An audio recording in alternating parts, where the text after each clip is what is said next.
नमस्कार सभी को।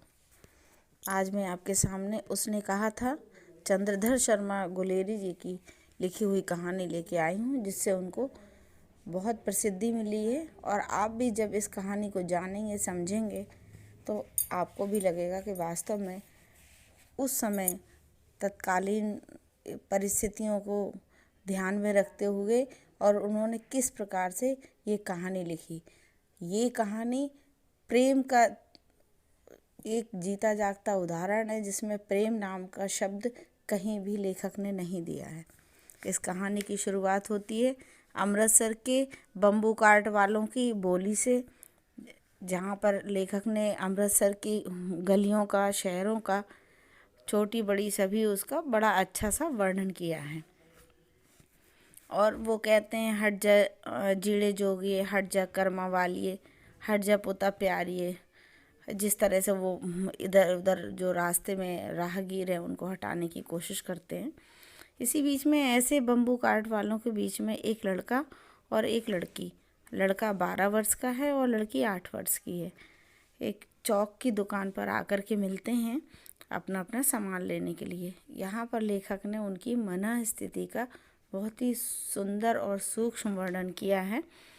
वो उसके बालों को देख कर के और उनकी जो वेशभूषा है उसको देख के समझ में ये आता था कि ये सिख परिवार से हैं दोनों लोग। तो एक ही दुकान पर जब ये सामान लेने के लिए जाते हैं तो वो लड़का कहता है तेरा घर कहाँ है? तो लड़की बोलती मगरे में, और तेरा तो बोलता मांझे में। यानी अतर सिंह की कोई बैठक नामक स्थान है, वहाँ पर ये इनका घर है और दोनों ही मामा के घर पे आए हैं। इनका घर और एक का घर गुरु बाजार में है। इतने में सौदा लेकर के साथ साथ ये दोनों चलते हैं, थोड़ी बात करते, मुस्कुराते हैं। फिर लड़का लड़की से पूछता है कि तेरी कुड़माई हो गई क्या? तो इस पे लड़की जो है थोड़ी सी आंखें घुमाती हुई कहती है धत, इतना कह के दौड़ लगा देती है और लड़का उसका मुंह देखता रहता है। ऐसा कई बार चलता है, कई बार आते हैं और दुकान पे मिलते हैं, बाज़ार में मिलते हैं या जहाँ भी मिलते हैं।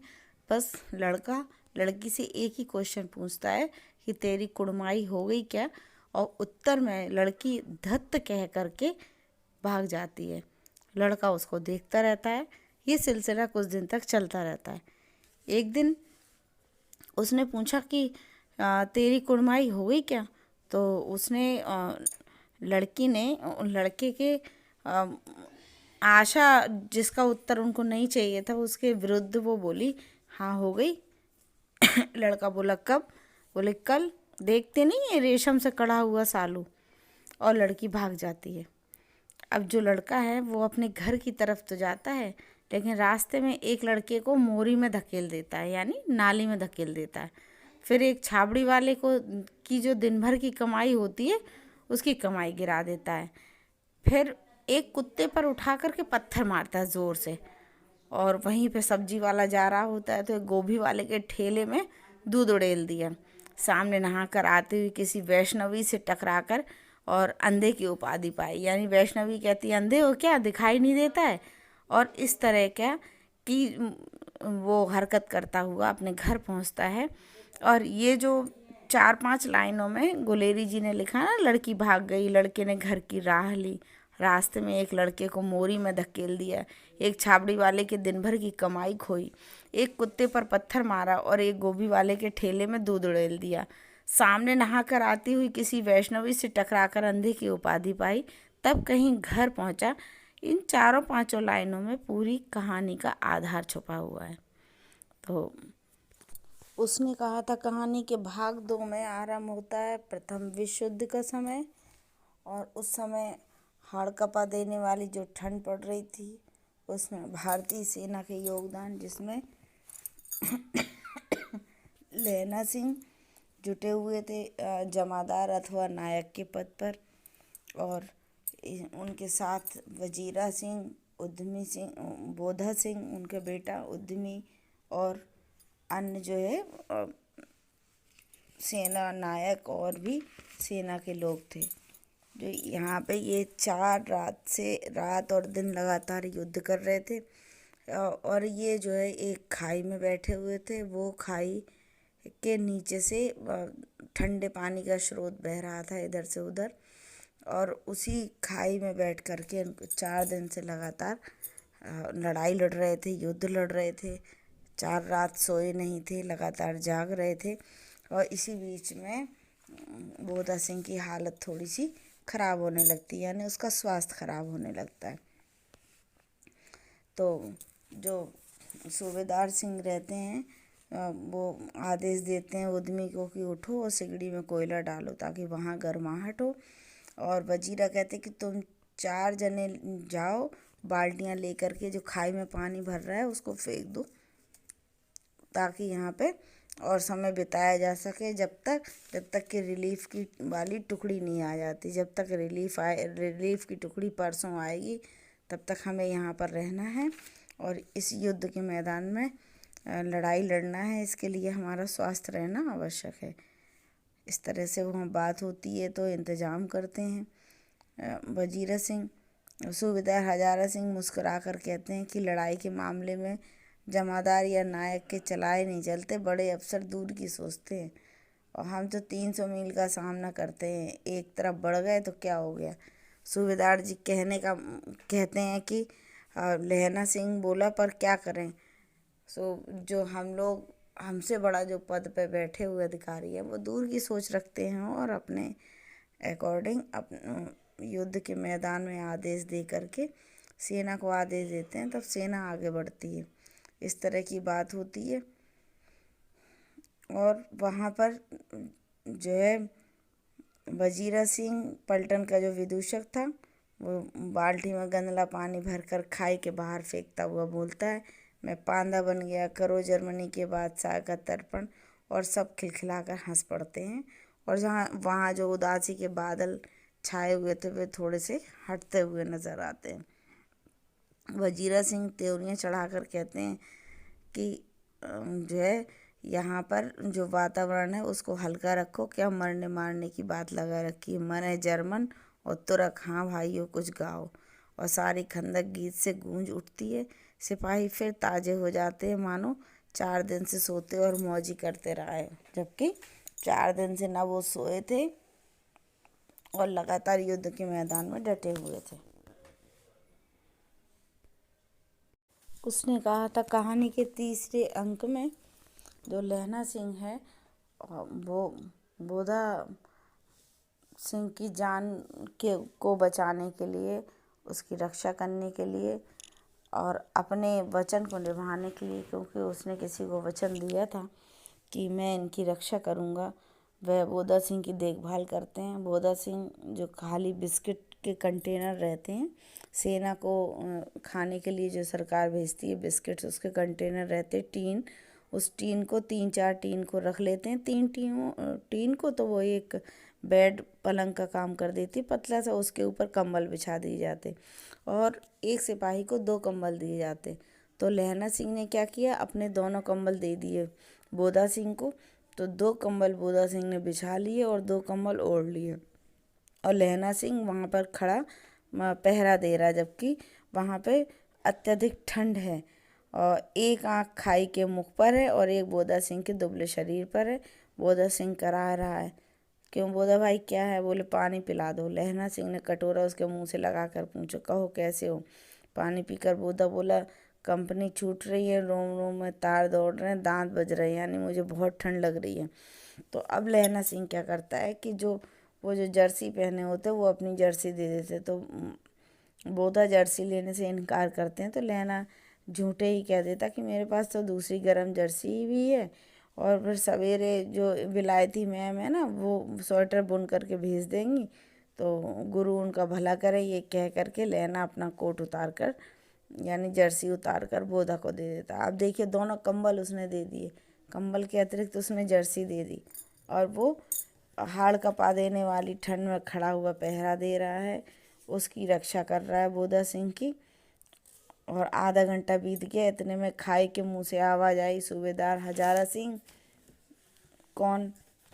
लेफ्टिनेंट साहब, हुकुम हुजूर, कहकर सूबेदार तनकर फौजी सलाम करके सामने खड़ा हुआ। वहाँ पर लेफ्टिनेंट का अर्थ हो गया लेफ्टिनेंट जनरल, कुछ हो सकता है कि तत्सम रूप हो हिंदी का, इसलिए लेफ्टन लिखा है लेखक ने। तो वे देखते हैं कि वहाँ लेफ्टिनेंट साहब आ रहे हैं, सब उनको ठोक करके सलाम देते हैं। सब चुपचाप हो जाते हैं, अपना अपना काम करने लगते हैं। और तुम यहाँ 10 आदमी छोड़कर सबको साथ ले लो और तुम जा मिलो, ऐसा करो जो सामने खंदक है उसमें चले जाओ, और जब तक दूसरा हुक्म न मिले वहाँ पर डटे रहना, और हम यहाँ रहेंगे। तो बाकी सबको, सिपाहियों को वहाँ भेज दे। तब बोलते हैं सिपाही जो हुक्म। चुपचाप सब तैयार हो गए, बोधा भी कंबल उतार कर चलने लगा। तब लहना सिंह ने उसे रोका। लहना सिंह कहने लगे आगे हुआ। तो बोधा के बाप सूबेदार ने उंगली से बोधा की ओर इशारा किया। लहना सिंह समझकर चुप हो गया। पीछे 10 आदमी कौन रहे, इस पर बड़ी इज्जत हुई। कोई रहना नहीं चाहता था। समझा बुझाकर सूबेदार ने मार्च किया और लेफ्टिनेंट साहब लहंगा की सिगड़ी के पास मुंह फेर कर खड़े हो गए और जेब में से सिगरेट निकाल कर सुलगाने लगे। 10 मिनट बाद उन्होंने लहना सिंह की ओर हाथ बढ़ाकर कहा, लो तुम भी पियो। आंख मारते मारते लहना सिंह सब समझ गया। मुंह का भाव छुपाकर बोला, लाओ साहब। हाथ आगे करते उसने सिगड़ी के उजाले में साहब का मुंह देखा। तो लहना सिंह कुछ समझ रहा था और उसे कुछ बात खटक रही थी लेफ्टिनेंट जनरल की। वो कुछ समझने की कोशिश कर रहा था। लेफ्टिनेंट साहब के पट्टियों वाले बाल जो एकदम से उड़ गए, यानी कि जो लेफ्टिनेंट साहब थे उसने देखा प्रकाश में कि ये लेफ्टिनेंट साहब वो नहीं है, उनका चेहरा भी वो नहीं है, और जो उनके बाल थे वो बाल भी नहीं है, यानी उनकी वर्दी में उनके वस्त्र को धारण करके कोई और है। और वो कंफर्म करने लगे और वो शांति से इस माहौल को का जो है जायज़ा लेने लगे। और देखते हैं कि जो लेफ्टिनेंट आए हैं वो शायद शराब पिए हुए हैं, और इन्हें बाल कटवाने का मौका कब मिल गया। उनके तो बड़े बड़े बाल थे जो तो हमारे वो थे लेफ्टिनेंट साहब 5 वर्ष से उसकी रेजिमेंट में थे। क्यों साहब, हम लोग हिंदुस्तान कब जाएंगे? वो लहना सिंह उनसे पूछने लगा लेफ्टिनेंट से। बोले लड़ाई ख़त्म होने पर।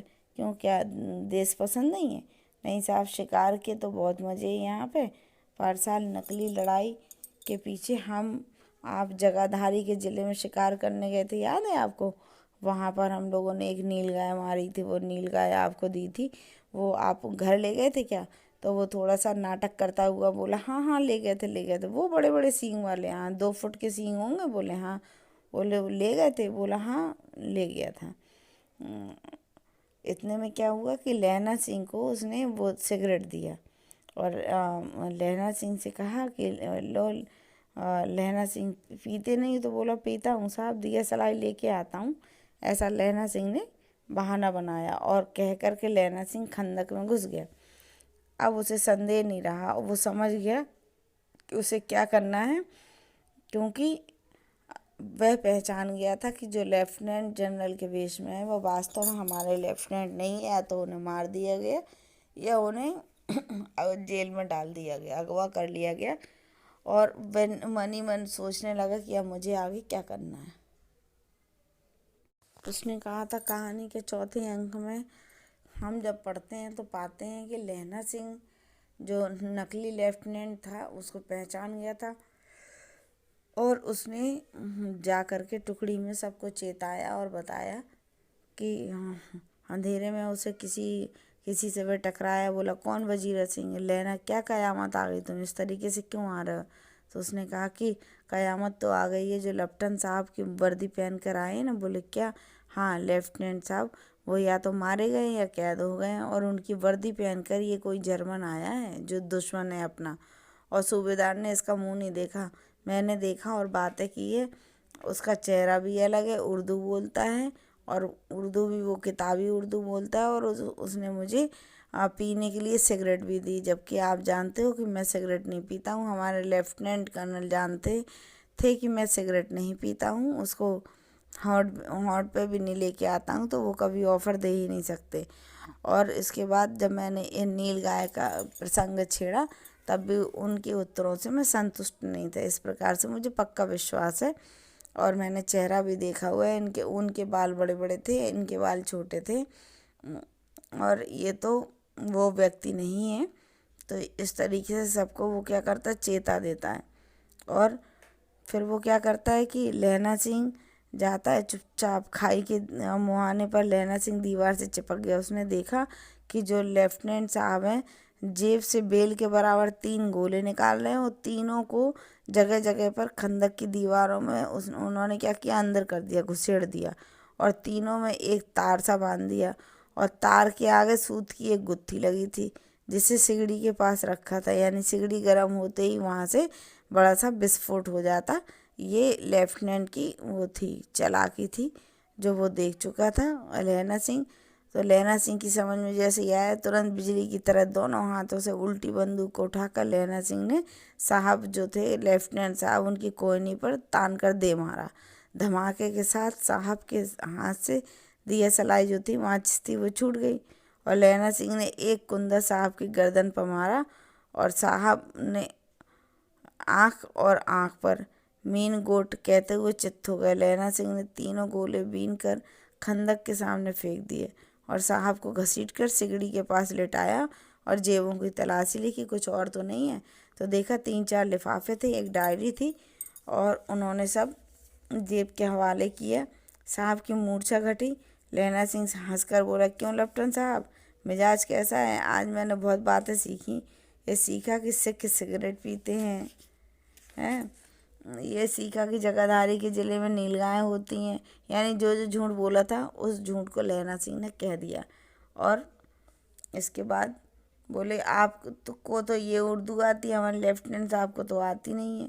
साहब ने मानो जाड़े से बचने के लिए दोनों हाथों में जेबों में हाथ डाल लिए। लहना सिंह ने पतलून की जेबों की तलाशी नहीं ली थी और साहब ने क्या किया था, दोनों जेबों में अपने हाथ डाल के उसमें ये कर दिया ताकि ये तलाशी ना ले पाए।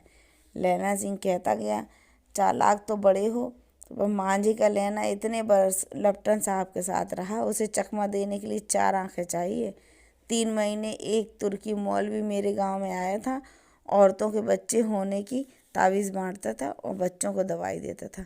चौधरी के बड़ के नीचे मंजा बिछाकर हुक्का पीता था और कहता था जर्मनी वाले बड़े पंडित हैं, वेद पढ़ पढ़ कर उनमें से विमान चलाने की विद्या जान गए हैं। गौ को नहीं मारते, हिंदुस्तान में आ जाएंगे तो गौ हत्या बंद हो जाएगी।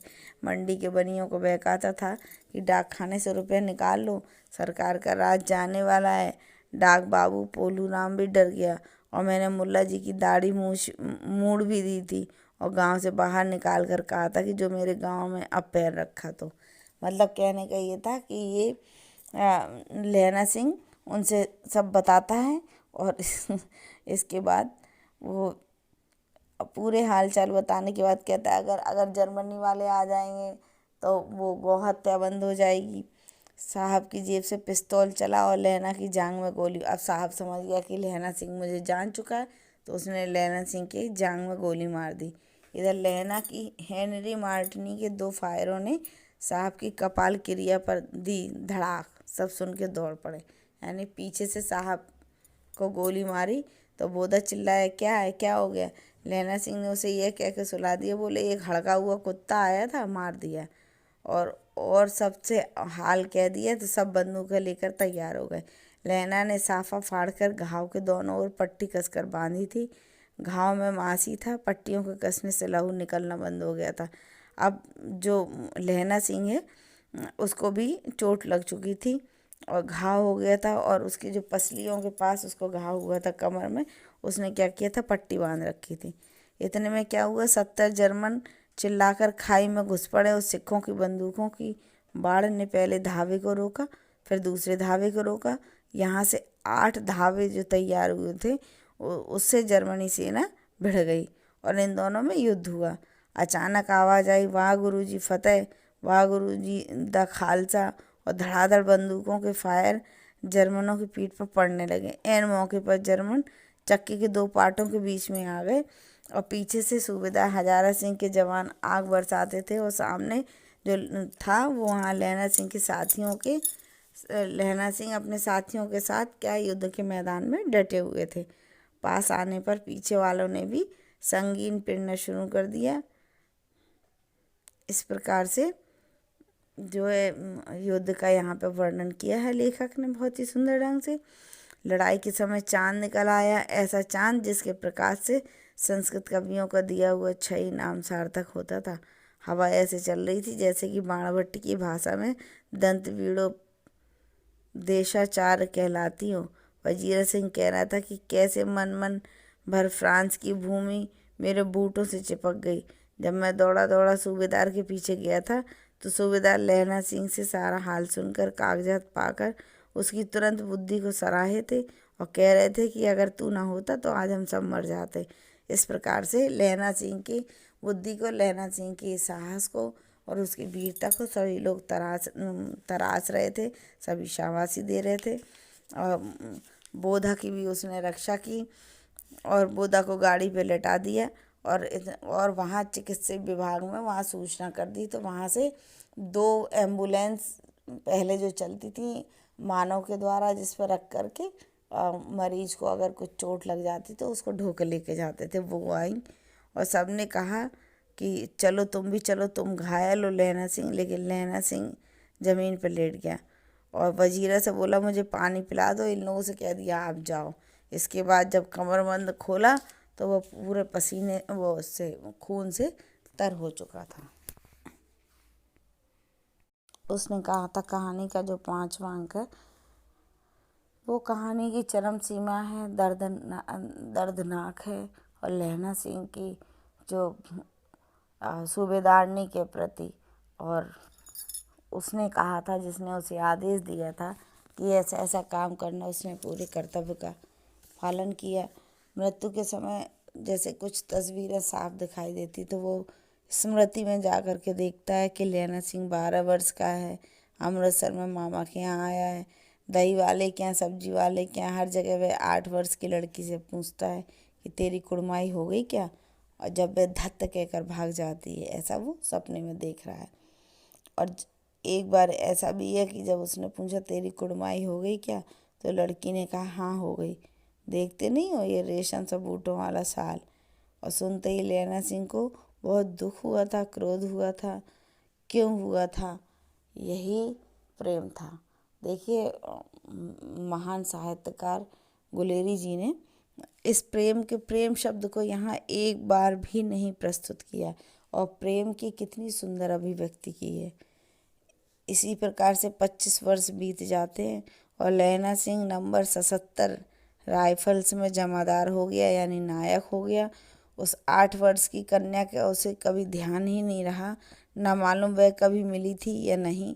7 दिन की छुट्टी लेकर जब वह ज़मीन के मुकदमे की पैरवी करने अपने घर गया था तो वहाँ रेजिमेंट के अफसर की चिट्ठी मिली कि फ़ौज लाम पर जाती है, फ़ौरन चलें। तो सूबेदार हजारा सिंह की चिट्ठी मिली और बोधा सिंह भी लाम पर जाते हैं। लौटते हुए हमारे घर होते जाना, साथ ही चलेंगे। सूबेदार का गांव रास्ते में पड़ता है और सूबेदार उसे बहुत चाहता था तो उसे ले गया था। जब वो सूबेदार के घर जाता है तो उसे एहसास होता है कि सूबेदार की जो पत्नी है सूबेदारनी, वो कहती है कि मैं उसे जानती हूँ। तो उसे बहुत, लहना सिंह को बहुत आश्चर्य होता है कि ये मुझे कैसे जानती है। तो लहना सिंह कहते मुझे पहचाना? लहना सिंह चुप है। वो सूबेदार ने कहती मुझे पहचाना? लहना सिंह चुप। फिर वो डायलॉग वो करती तेरी कुड़माई हो गई, धत कल हो गई, देखते नहीं रेशमी बूटों वाला साल। जैसे ही उसने बोला तो लहना सिंह तुरंत पहचान गया कि ये वही 8 वर्ष की बालिका थी जिससे मैं ये पूछता था कि तेरी कुड़माई हो गई क्या। और इस बालिका ने कहा था कि जिस प्रकार से तूने बचपन में मेरी जान की रक्षा की थी, उसी प्रकार से ये जो युद्ध के मैदान में नमक हलाली का समय आया है, सरकार ने बुलाया है और ये बाप बेटे यानी मेरे पति और मेरे बेटा की उसी प्रकार से रक्षा करना, तुम वचन दो। तो उसने वचन दिया था और उसी वचन के तहत उसने वजीर सिंह और बोधा सिंह को अपनी जान पर खेल करके दोनों को बचाया, उनकी रक्षा की। यही इस कहानी की चरम सीमा है। 5वें अंक में जो दिखाई देती है उस बहुत ही सुंदर है और प्रेम का अथाह सागर जिसमें कितनी भी गहराई हो लेकिन फिर भी उसमें अत्यधिक और भी गहराई का अनुभव होता है। उसी अनुभव को इन्होंने बहुत सुंदर ढंग से प्रस्तुत किया गुलेरी जी ने। तो ये था उसने कहा था नामक कहानी का सारांश। उसने कहा था कहानी के भाग 2 में आरंभ होता है प्रथम विश्व युद्ध का समय, और उस समय हड़कंपा देने वाली जो ठंड पड़ रही थी उसमें भारतीय सेना के योगदान, जिसमें लहना सिंह जुटे हुए थे जमादार अथवा नायक के पद पर, और उनके साथ वजीरा सिंह, उद्यमी सिंह, बोधा सिंह उनके बेटा उद्यमी, और अन्य जो है सेना नायक और भी सेना के लोग थे। जो यहाँ पे ये 4 रात और दिन लगातार युद्ध कर रहे थे, और ये जो है एक खाई में बैठे हुए थे। वो खाई के नीचे से ठंडे पानी का स्रोत बह रहा था इधर से उधर, और उसी खाई में बैठ कर के 4 दिन से लगातार लड़ाई लड़ रहे थे, युद्ध लड़ रहे थे। 4 रात सोए नहीं थे, लगातार जाग रहे थे। और इसी बीच में बोधा सिंह की हालत थोड़ी सी खराब होने लगती है, यानी उसका स्वास्थ्य खराब होने लगता है। तो जो सूबेदार सिंह रहते हैं वो आदेश देते हैं उद्यमी को कि उठो और सिगड़ी में कोयला डालो ताकि वहाँ गर्माहट हो। और वजीरा कहते कि तुम 4 जने जाओ, बाल्टियाँ लेकर के जो खाई में पानी भर रहा है उसको फेंक दो, ताकि यहाँ पे और समय बिताया जा सके जब तक कि रिलीफ की वाली टुकड़ी नहीं आ जाती। जब तक रिलीफ की टुकड़ी परसों आएगी तब तक हमें यहाँ पर रहना है और इस युद्ध के मैदान में लड़ाई लड़ना है। इसके लिए हमारा स्वास्थ्य रहना आवश्यक है। इस तरह से वहाँ बात होती है तो इंतज़ाम करते हैं। वजीरा सिंह, सूबेदार हजारा सिंह मुस्कुरा कर कहते हैं कि लड़ाई के मामले में जमादार या नायक के चलाए नहीं चलते, बड़े अफसर दूर की सोचते हैं, और हम तो 300 मील का सामना करते हैं। एक तरफ बढ़ गए तो क्या हो गया। सूबेदार जी कहते हैं कि लहना सिंह बोला पर क्या करें। जो हम लोग हमसे बड़ा जो पद पे बैठे हुए अधिकारी है वो दूर की सोच रखते हैं और अपने अकॉर्डिंग युद्ध के मैदान में आदेश दे करके सेना को आदेश देते हैं, तब सेना आगे बढ़ती है। इस तरह की बात होती है। और वहाँ पर जो है वजीरा सिंह पलटन का जो विदूषक था वो बाल्टी में गंदला पानी भरकर खाई के बाहर फेंकता हुआ बोलता है, मैं पांदा बन गया, करो जर्मनी के बादशाह का तर्पण। और सब खिलखिलाकर हंस पड़ते हैं, और वहाँ जो उदासी के बादल छाए हुए थे वे थोड़े से हटते हुए नज़र आते हैं। वजीरा सिंह त्योरियाँ चढ़ाकर कहते हैं कि जो है यहाँ पर जो वातावरण है उसको हल्का रखो, क्या मरने मारने की बात लगा रखी है। मरे जर्मन और तुरक, हाँ भाइयों कुछ गाओ। और सारी खंदक गीत से गूंज उठती है।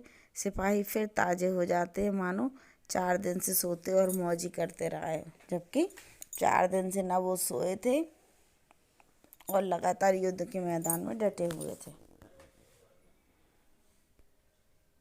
उसने कहा था कहानी के तीसरे अंक में जो लहना सिंह है वो बोधा सिंह की जान को बचाने के लिए, उसकी रक्षा करने के लिए और अपने वचन को निभाने के लिए, क्योंकि उसने किसी को वचन दिया था कि मैं इनकी रक्षा करूंगा, वह बोधा सिंह की देखभाल करते हैं। बोधा सिंह जो खाली बिस्किट के कंटेनर रहते हैं, सेना को खाने के लिए जो सरकार भेजती है बिस्किट्स, उसके कंटेनर रहते टीन, उस टीन को 3-4 टीन को रख लेते हैं। 3 टीन को तो वो एक बेड पलंग का काम कर देती, पतला सा, उसके ऊपर कंबल बिछा दिए जाते और एक सिपाही को 2 कंबल दिए जाते।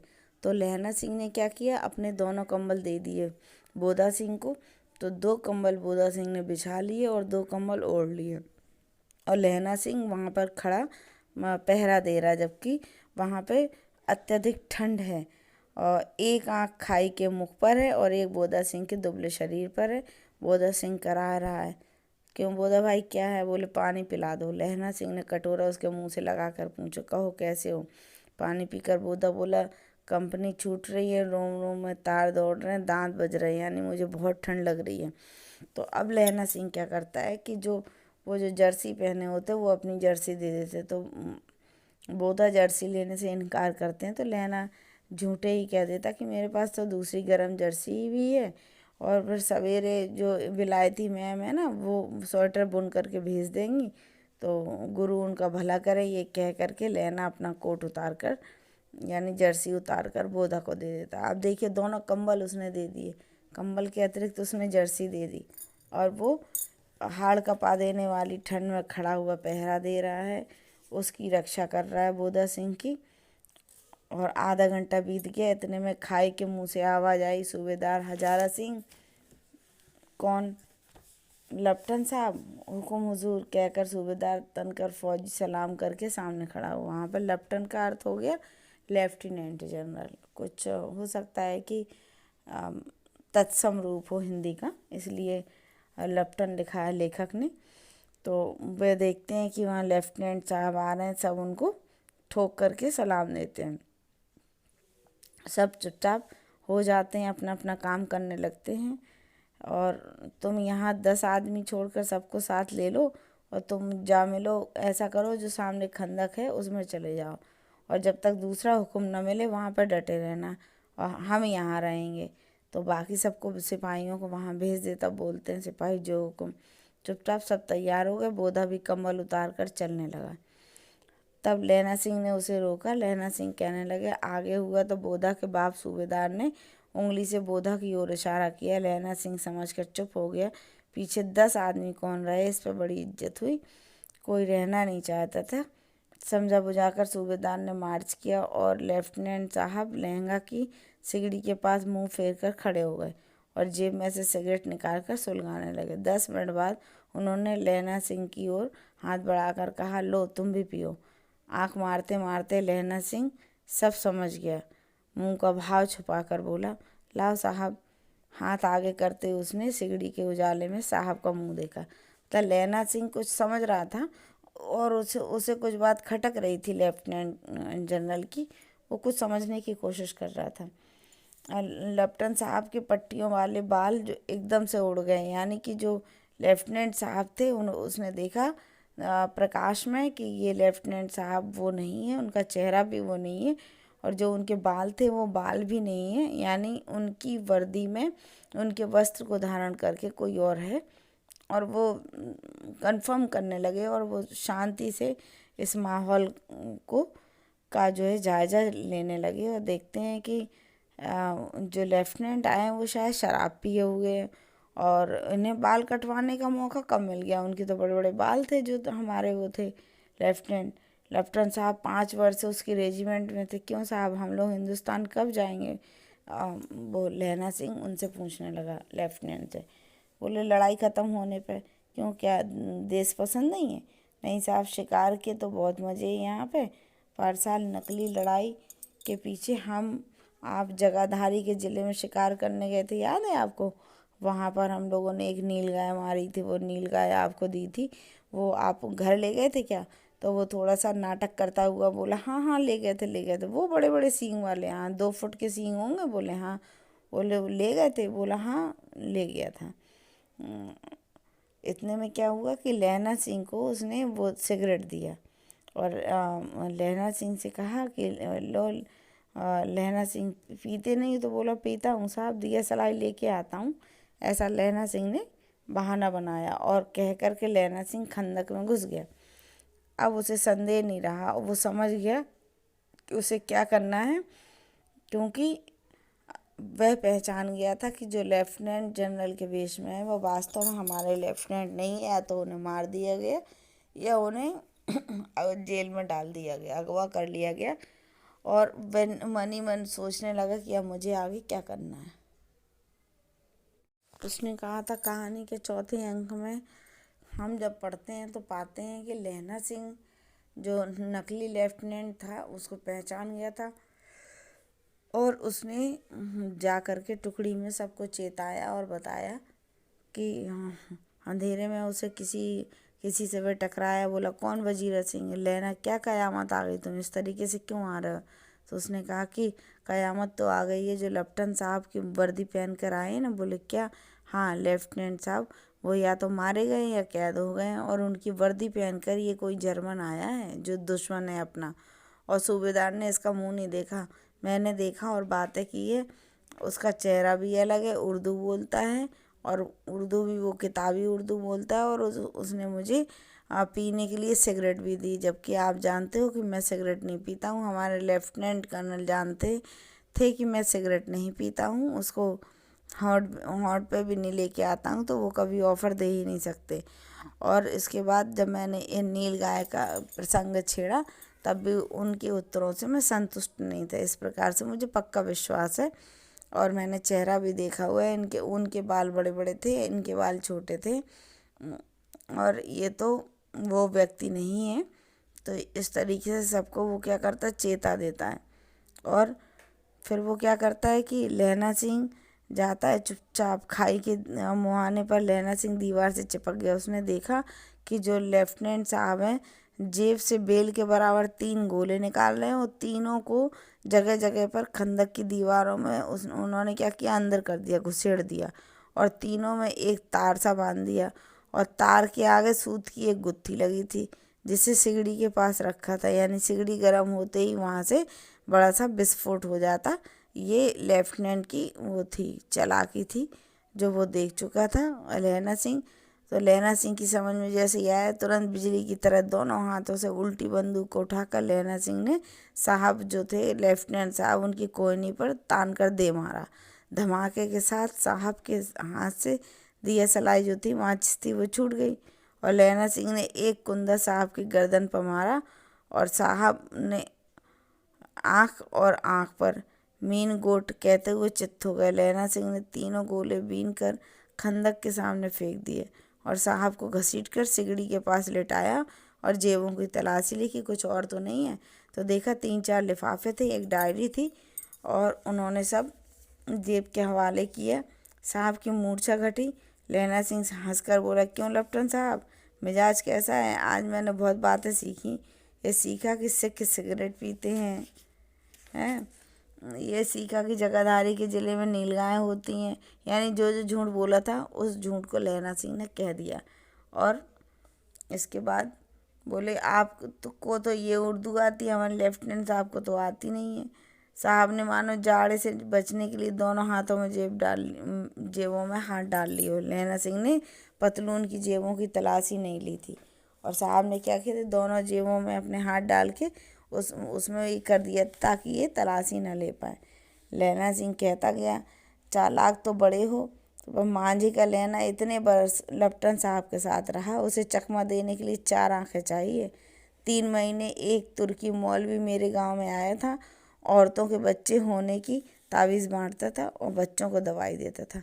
चौधरी के बड़ के नीचे मंजा बिछाकर हुक्का पीता था, और कहता था जर्मनी वाले बड़े पंडित हैं, वेद पढ़ पढ़ कर उनमें से विमान चलाने की विद्या जान गए हैं। गौ को नहीं मारते, हिंदुस्तान में आ जाएंगे तो गौ हत्या बंद हो जाएगी। मंडी के बनियों को बहकाता था कि डाक खाने से रुपये निकाल लो, सरकार का राज जाने वाला है। डाक बाबू पोलू राम भी डर गया, और मैंने मुल्ला जी की दाढ़ी मूड़ भी दी थी, और गांव से बाहर निकाल कर कहा था कि जो मेरे गांव में अब पैर रखा तो। मतलब कहने का ये था कि ये लहना सिंह उनसे सब बताता है। और इसके बाद वो पूरे हाल चाल बताने के बाद कहता है, अगर जर्मनी वाले आ जाएंगे तो वो गौ हत्या बंद हो जाएगी। साहब की जेब से पिस्तौल चला और लहना की जांघ में गोली। अब साहब समझ गया कि लहना सिंह मुझे जान चुका है, तो उसने लहना सिंह की जांघ में गोली मार दी। इधर लहना की हेनरी मार्टिनी के 2 फायरों ने साहब की कपाल क्रिया पर दी धड़ाक। सब सुन के दौड़ पड़े। यानी पीछे से साहब को गोली मारी, तो बोधा चिल्लाया, क्या है, क्या हो गया? लहना सिंह ने उसे यह कह के सुला दिया, बोले एक हड़का हुआ कुत्ता आया था, मार दिया। और सबसे हाल कह दिया, तो सब बंदूकें लेकर तैयार हो गए। लहना ने साफा फाड़कर घाव के दोनों ओर पट्टी कसकर बांधी थी। घाव में मांसी था, पट्टियों के कसने से लहू निकलना बंद हो गया था। अब जो लहना सिंह है उसको भी चोट लग चुकी थी और घाव हो गया था, और उसकी जो पसलियों के पास उसको घाव हुआ था कमर में, उसने क्या किया था, पट्टी बांध रखी थी। इतने में क्या हुआ, 70 जर्मन चिल्लाकर खाई में घुस पड़े। उस सिखों की बंदूकों की बाढ़ ने पहले धावे को रोका, फिर दूसरे धावे को रोका। यहाँ से 8 धावे जो तैयार हुए थे उससे जर्मनी सेना भिड़ गई और इन दोनों में युद्ध हुआ। अचानक आवाज़ आई, वाह गुरुजी फतेह, वाह गुरुजी द खालसा, और धड़ाधड़ बंदूकों के फायर जर्मनों की पीठ पर पड़ने लगे। ऐन मौके पर जर्मन चक्की के 2 पार्टों के बीच में आ गए और पीछे से सूबेदार हजारा सिंह के जवान आग बरसाते थे और सामने जो था वो वहाँ लहना सिंह अपने साथियों के साथ क्या युद्ध के मैदान में डटे हुए थे। पास आने पर पीछे वालों ने भी संगीन पीटना शुरू कर दिया। इस प्रकार से जो है युद्ध का यहाँ पे वर्णन किया है लेखक ने बहुत ही सुंदर ढंग से। लड़ाई के समय चांद निकल आया, ऐसा चांद जिसके प्रकाश से संस्कृत कवियों का दिया हुआ छई नाम सार्थक होता था। हवा ऐसे चल रही थी जैसे कि बाणभट्ट की भाषा में दंत वीड़ो देशाचार कहलाती हो। वजीर सिंह कह रहा था कि कैसे मन भर फ्रांस की भूमि मेरे बूटों से चिपक गई। जब मैं दौड़ा दौड़ा सूबेदार के पीछे गया था तो सूबेदार लहना सिंह से सारा हाल सुनकर कागजात पाकर उसकी तुरंत बुद्धि को सराहे थे और कह रहे थे कि अगर तू ना होता तो आज हम सब मर जाते। इस प्रकार से लहना सिंह की बुद्धि को, लहना सिंह के साहस को और उसकी वीरता को सभी लोग तराश रहे थे, सभी शाबाशी दे रहे थे। और बोधा की भी उसने रक्षा की और बोधा को गाड़ी पे लेटा दिया और वहाँ चिकित्सा विभाग में वहाँ सूचना कर दी। तो वहाँ से 2 एम्बुलेंस पहले जो चलती थी मानव के द्वारा, जिस पर रख करके मरीज को अगर कुछ चोट लग जाती तो उसको ढो के लेके जाते थे, वो आई और सब ने कहा कि चलो तुम भी चलो, तुम घायल हो लहना सिंह। लेकिन लहना सिंह ज़मीन पर लेट गया और वजीरा से बोला मुझे पानी पिला दो। इन लोगों से कह दिया आप जाओ। इसके बाद जब कमरबंद खोला तो वो पूरे पसीने वो उससे खून से तर हो चुका था। उसने कहा था कहानी का जो 5वां अंक है वो कहानी की चरम सीमा है, दर्दनाक है और लहना सिंह की जो सूबेदारनी के प्रति, और उसने कहा था, जिसने उसे आदेश दिया था कि ऐसा ऐसा काम करना, उसने पूरे कर्तव्य का पालन किया। मृत्यु के समय जैसे कुछ तस्वीरें साफ दिखाई देती तो वो स्मृति में जा कर के देखता है कि लहना सिंह 12 वर्ष का है, अमृतसर में मामा के यहाँ आया है, दही वाले के यहाँ, सब्जी वाले के यहाँ, हर जगह वह 8 वर्ष की लड़की से पूछता है कि तेरी कुड़माई हो गई क्या, और जब वह धत्त कहकर भाग जाती है, ऐसा वो सपने में देख रहा है। और एक बार ऐसा भी है कि जब उसने पूछा तेरी कुड़माई हो गई क्या, तो लड़की ने कहा हाँ हो गई, देखते नहीं हो ये रेशम सा बूटों वाला शाल। और सुनते ही लहना सिंह को बहुत दुख हुआ था, क्रोध हुआ था। क्यों हुआ था? यही प्रेम था। देखिए महान साहित्यकार गुलेरी जी ने इस प्रेम शब्द को यहाँ एक बार भी नहीं प्रस्तुत किया और प्रेम की कितनी सुंदर अभिव्यक्ति की है। इसी प्रकार से 25 वर्ष बीत जाते हैं और लहना सिंह नंबर 77 राइफल्स में जमादार हो गया, यानी नायक हो गया। उस 8 वर्ष की कन्या का उसे कभी ध्यान ही नहीं रहा, न मालूम वह कभी मिली थी या नहीं। 7 दिन की छुट्टी लेकर जब वह ज़मीन के मुकदमे की पैरवी करने अपने घर गया था तो वहाँ रेजिमेंट के अफसर की चिट्ठी मिली कि फ़ौज लाम पर जाती है, फ़ौरन चलें। तो सूबेदार हजारा सिंह की चिट्ठी मिली और बोधा सिंह भी लाम पर जाते हैं। लौटते हुए हमारे घर होते जाना, साथ ही चलेंगे। सूबेदार का गांव रास्ते में पड़ता है और सूबेदार उसे बहुत चाहता था तो उसे ले गया था। जब वो सूबेदार के घर जाता है तो उसे एहसास होता है कि सूबेदार की जो पत्नी है सूबेदारनी वो कहती है कि मैं उसे जानती हूँ। तो उसे बहुत, लहना सिंह को बहुत आश्चर्य होता है कि ये मुझे कैसे जानती है। तो लहना सिंह कहते मुझे पहचाना? लहना सिंह चुप है। वो सूबेदारनी कहती मुझे पहचाना? लहना सिंह चुप। फिर वो डायलॉग वो करती, तेरी कुड़माई हो गई, धत कल हो गई, देखते नहीं रेशमी बूटों वाला साल। जैसे ही उसने बोला तो लहना सिंह तुरंत पहचान गया कि ये वही 8 वर्ष की बालिका थी जिससे मैं ये पूछता था कि तेरी कुड़माई हो गई क्या। और इस बालिका ने कहा था कि जिस प्रकार से तूने बचपन में मेरी जान की रक्षा की थी, उसी प्रकार से ये जो युद्ध के मैदान में नमक हलाली का समय आया, सरकार ने बुलाया है, और ये बाप बेटे यानी मेरे पति और मेरे बेटा की उसी प्रकार से रक्षा करना, तुम वचन दो। तो उसने वचन दिया था, और उसी वचन के तहत उसने वजीर सिंह और बोधा सिंह को अपनी जान पर खेल करके दोनों को बचाया, उनकी रक्षा की। यही इस कहानी की चरम सीमा है। 5वें अंक में जो दिखाई देती है उस बहुत ही सुंदर है, और प्रेम का अथाह सागर जिसमें कितनी भी गहराई हो, लेकिन फिर भी उसमें अत्यधिक और भी गहराई का अनुभव होता है। उसी अनुभव को इन्होंने बहुत सुंदर ढंग से प्रस्तुत किया गुलेरी जी ने। तो ये था उसने कहा था नामक कहानी का सारांश।